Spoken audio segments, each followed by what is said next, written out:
I am sure that you have heard the saying, if you want something different, do something different. And I happen to believe that's not the starting point. I believe the starting point is if you want something different, be someone different. Because it ties into the other very famous saying is that what got you here won't get you there. So the person that you have been up until now has created the results that you have in your life right now. If, like me, you're on a mission to create something big and successful and beautiful, something that feels good to you, you're going to have to become someone different. So if you want to know more and how you can get this using my 5S formula, you know what to do. Grab a brew and let's dive right in. So I call this 5S formula the 5S's of personal transformation. And the reason I call it that is because, as I spoke to before, I truly believe that if you want to create results more quickly, with more fun, less stress, and no doubt, you have to become someone different. The people that I speak to and work with that find the change and the creation of results and goals so much harder are the ones that are actually they're still working really hard, but they're dragging around disbelief. They're dragging around thoughts of limitation. And that limitation can be, I can't, it's too hard, it's not possible for me. It could be about their ability to make money. It could be anything. I don't have the energy, I don't have the time. Tends to be some kind of vision, some kind of like feeling and shape around lack. Those that feel enthused, those that feel like they're chomping, towards, or they're really focused on the goal and they're doing the things. Doesn't mean to say it's not still hard. It's not still energetically and cognitively challenged, but they are holding belief. They feel sufficient in themselves.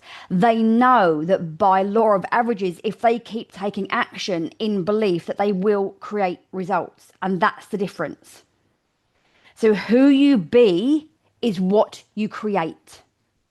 And the 5S's of personal transformation is how I get my clients to start thinking about it.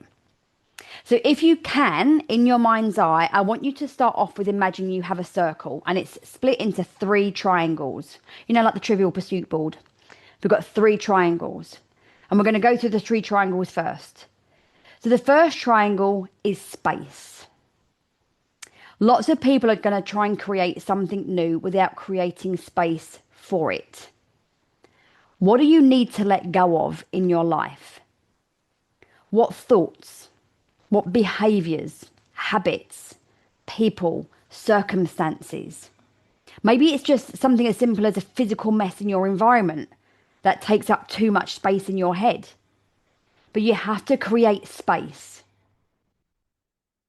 The second is schedule, and space can be associated with schedule, right? So maybe you need to create space through taking some delegating stuff, deleting some stuff, paying somebody. Like I pay someone to do my ironing now because I don't have the time nor the inclination, I'm not going to lie, to do my ironing, right?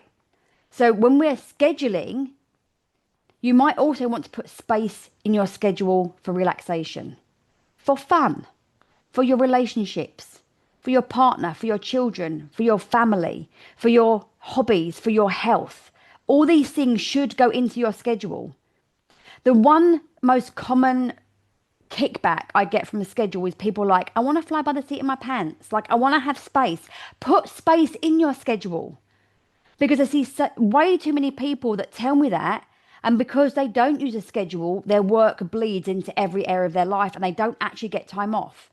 They don't give themselves time to do their workouts or to go buy good food so they can eat well, or to have a bedtime routine or a morning routine, or to spend time with their parents, and then they feel constantly rushed.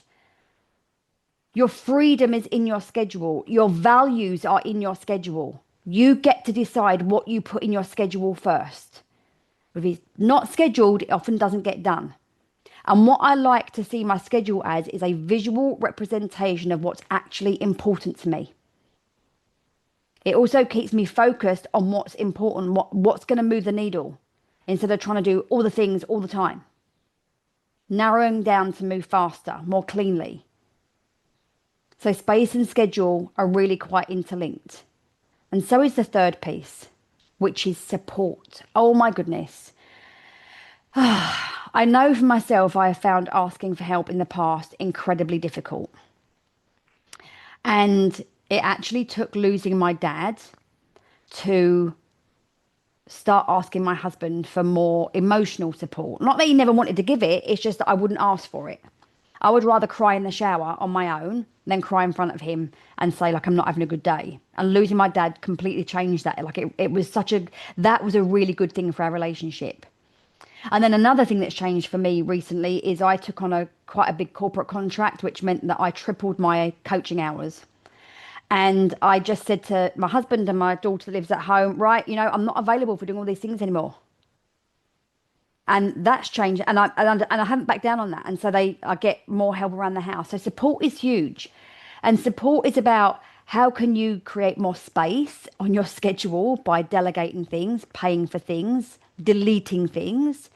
What emotional support do you need? What technological support do you need? What coaching support that you need? I've recently had a new woman join my Inevitable, which is a group program, and she said it's just so good to feel supported by other women that know what I'm going through. It's so good to know that I can come into the Facebook group and ask a question. I haven't got to sit and ruminate on it on my own and try and figure it out. We're doing so many things. We are using, we are really not at capacity, but we're using our emotions every day now, and our mental capacity every day, and our physical capacity every day. Like I was thinking yesterday, by the time I'd walked the dog and done my workout and I went for a swim in the afternoon, that's 2.5 hours of physical exercise in one day.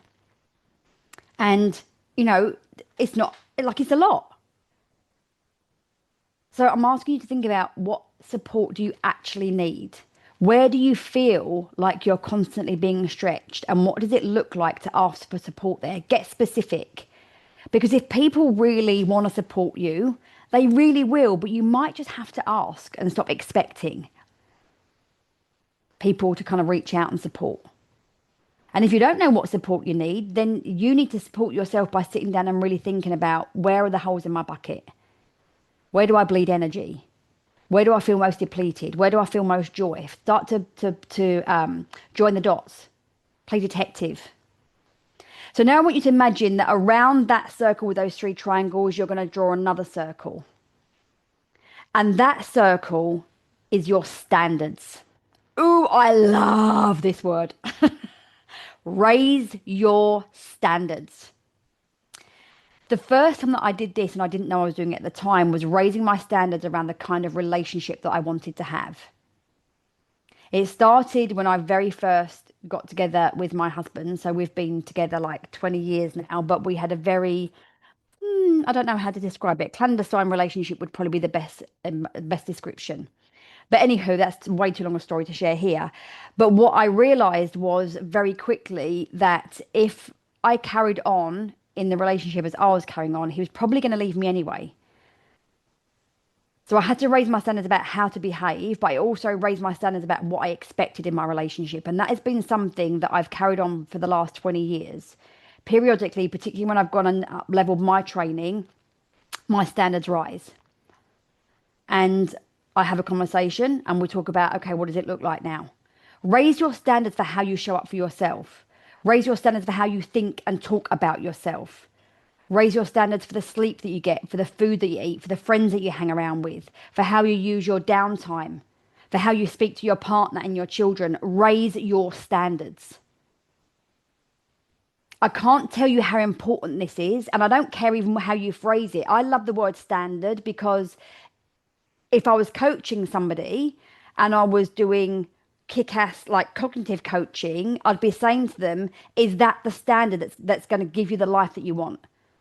If you keep on having this standard for your relationship or for your health or for how you shop in your business, are you going to get the results that you want? If not, you've either got to lower your goal or you've got to raise your standards. It's your choice and I'll support you either way. But I think I know which one you want. So when you raise your standards, can you see how it will impact how you schedule, how you create space, and how you get support? And now I want you to draw another circle around it for me. This is the one that brings it all together. This is your self-concept.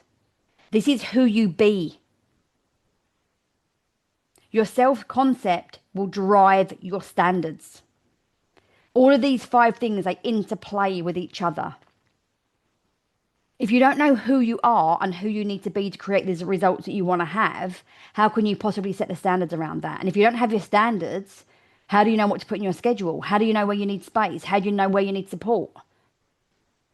This is the thing, is that we're growing a business and we see the business as this one entity.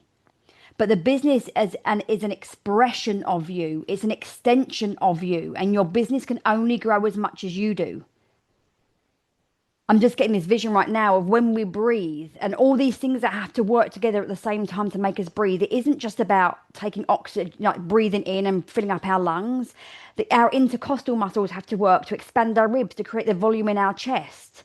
You know, we have to be able to take that breath in through our nose or our mouth, and the air has to travel down, and what they're called, alveoli, I think they were called. I'm giving you a biology lesson right now.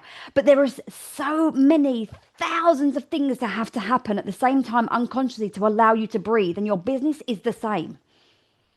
This is why I teach women to live as they build and to build as they live. It's this dance, it's this interplay, and these 5 things are your foundation. And when you start from the outside of the circle in, that's when you'll get the results. That's when you'll get the clarity. That's when you'll just make those decisions about how you want to be so that you can create these results you want to have. And in next week's podcast, I'm going to be talking to you about why you shouldn't be walking or working towards a result. Why that's also backward thinking. I have loved this session. Have you? I would love to know what was your most favourite part. And my darlings, I will speak to you again in the next episode of the Be More Lobster podcast.